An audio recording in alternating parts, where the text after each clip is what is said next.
Romanos 13, a partir do verso 1 até o 10. A gente vai lendo, Ok. comentando um pouco, assim, rapidamente, né? E os irmãos Ok, também tá aí na podem tela. participar. Maravilha.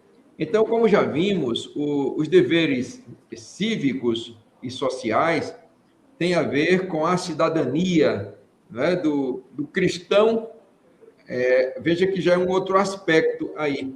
O dever cristão é um dever assim para todas as pessoas, né, que aceitaram a Cristo e que vivem conforme os moldes de Cristo. Agora, quando nós vamos para a parte dos deveres cívicos, já entra o cristão, né, como cidadão, parte de uma comunidade, né, de um ajuntamento, e que, quando isso se multiplica, então se chega ao Estado, né? Então, como que o crente deve se portar? O apóstolo Paulo escreveu aí em Romanos 13, a partir do verso 1, todo homem se submeta às autoridades constituídas. E aí ele acrescenta que não há autoridade que não venha de Deus, e as que existem foram estabelecidas por Deus. É um texto, irmãos, um pouco difícil, não sei se um pouco, mas muito difícil de a gente compreender em certos contextos, inclusive no contexto que o apóstolo Paulo vivia naqueles dias, né?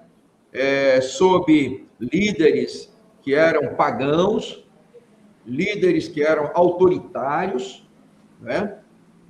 Não era apenas uma autoridade, mas era uma autoridade autoritária, totalitária, e que impunha as suas ordens, as suas leis, né?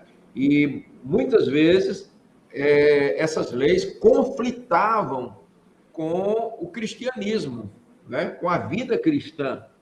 Então, quando, por exemplo, uma determinação do Estado tentava impor ao cidadão uma idolatria, né, a um César ou a uma outra autoridade, a um magistrado, etc. Então, isso aí conflitava com os deveres cristãos. Então, aí chegava a linha divisória, né, para que o cristão ele não atendesse aquele requisito. Os outros não.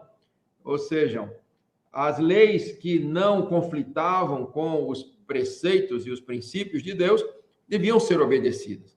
Aí vem o verso 2, de modo que aquele que se revolta contra a autoridade opõe-se à ordem estabelecida por Deus, e os que se opõem atrairão sobre si a condenação. Então, o crente, ele não deve se opor ao governo constituído, né? Ele tem, naturalmente, os seus pensamentos, ele tem, às vezes, discordâncias, né? Mas ele não vai, por exemplo, encabeçar um levante contra o governo, né? Para depor o governo, porque o crente, ele vive uma dupla cidadania. Ele é cidadão aqui, mas ele é cidadão também do céu, do reino dos céus.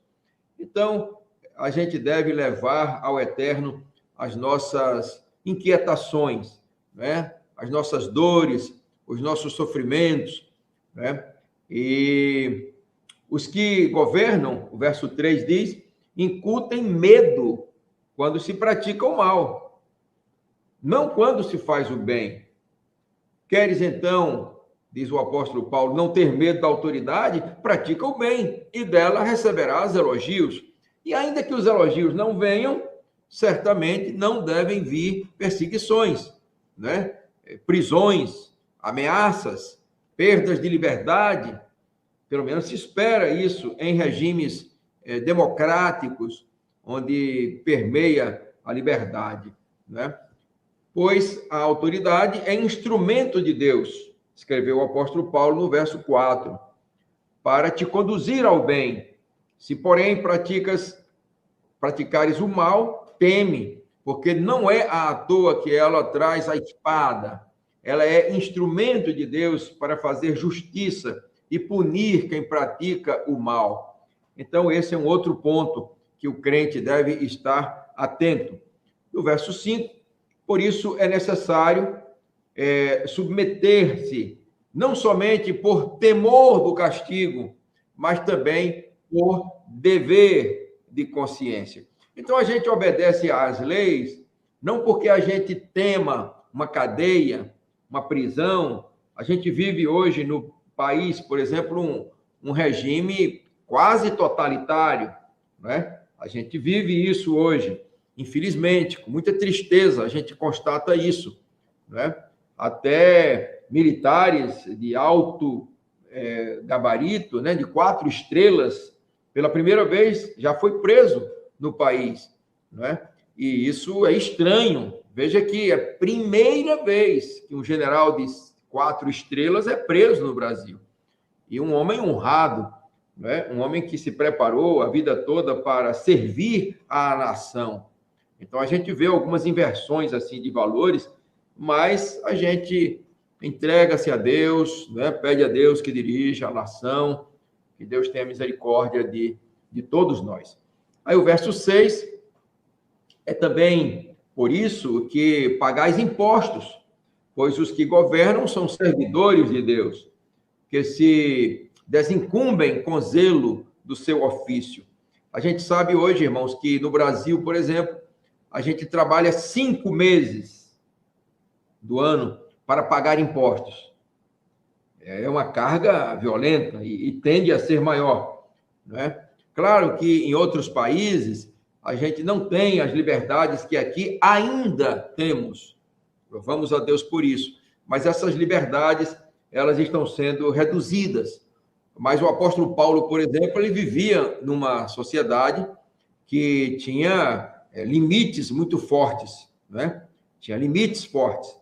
Mas ele, como um cidadão romano, ele gozava de certas liberdades, de certos conceitos, mas isso não impediu dele, por exemplo, ser preso, ser maltratado, dele ser apedrejado. Lá em Listra, ele foi tirado da cidade como morto. E Deus interveio e, quem sabe, o reanimou e ele prosseguiu a sua jornada. Nós não chegamos a isso ainda, graças a Deus, mas é possível que cheguemos. O verso 7, então, diz: dai a cada um o que lhe é devido. O imposto a quem é devido, a taxa a quem é devida, a reverência a quem é devida, a honra a quem é devida. Então, essa deve ser uma prática cristã que nós devemos exercer, né? O verso 8, vamos ler até o 10, está terminando essa parte.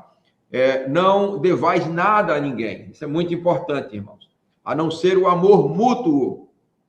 O irmão Leonídio referiu-se a isso, né? Uma característica nobre, esse amor ao irmão e o amor mútuo até a outras pessoas também. E aí ele diz uma outra coisa muito importante: pois quem ama o outro cumpriu a lei. Olha que coisa maravilhosa. Então veja que esse amor é muito mais do que simplesmente palavra, do que você dizer assim: eu amo o meu irmão. Não, é amar mesmo, é querer o bem dele aqui e na eternidade, né? É ajudá-lo, é chorar com ele, é sorrir com ele, é ajudá-lo, né? E assim por diante. Verso 9, de fato, os preceitos, né? Não cometerás adultério, não matarás, não furtarás, não cobiçarás, e todos os outros se resumem nesta sentença: amarás o teu próximo como a ti mesmo. Aqui o apóstolo Paulo está falando da segunda tábua da lei, né? Então cumpriu essa etapa. Agora é necessário cumprir também a outra parte: amar a Deus sobre todas as coisas, não adorar a Trindade, não tomar o nome de Deus em vão, não idolatrar a nada, né? E nem a nenhum outro ser, né? E também santificar o dia de sábado, o dia do Senhor. E por último, aí o verso 10, nessa parte dos deveres cívicos, né? E sociais. Então, nós temos aí: a caridade não pratica o mal contra o próximo. Portanto, a caridade é a plenitude da lei. Louvado seja Deus por isso, irmãos, e que a gente possa, não é, praticar a caridade, sensibilizar-se. Existe uma característica que Cristo a tinha, né? E que outros, que muitos servos e servas de Deus têm, que é a empatia. É sentir o que o outro está sentindo. Essa semana eu vi um mendigo na rua, eu me sensibilizei muito, irmãos, mas me tocou muito forte. E eu me aproximei dele para ajudá-lo, etc. E vi quando ele se arrastando, coitado. Ele veio, arrodeou o carro, um carro que estava estacionado, para poder fazer xixi ali, pertinho do pneu, não é? Isso no meio da rua. Mas ele não tem outra alternativa. Ele não tem um carro, um carrinho ali de rodas, né? E a gente pensa um dia, se Deus assim nos der a graça, a gente fazer um trabalho desse assim, com pessoas de rua, né? Porque são muito carentes. É dificílimo esse trabalho. A gente já fez algumas investidas, é dificílimo, mas porque as pessoas às vezes elas não querem, estão já numa situação tão difícil, devido às drogas, que às vezes a volta é muito complicada. Mas Deus nos dê a verdadeira caridade.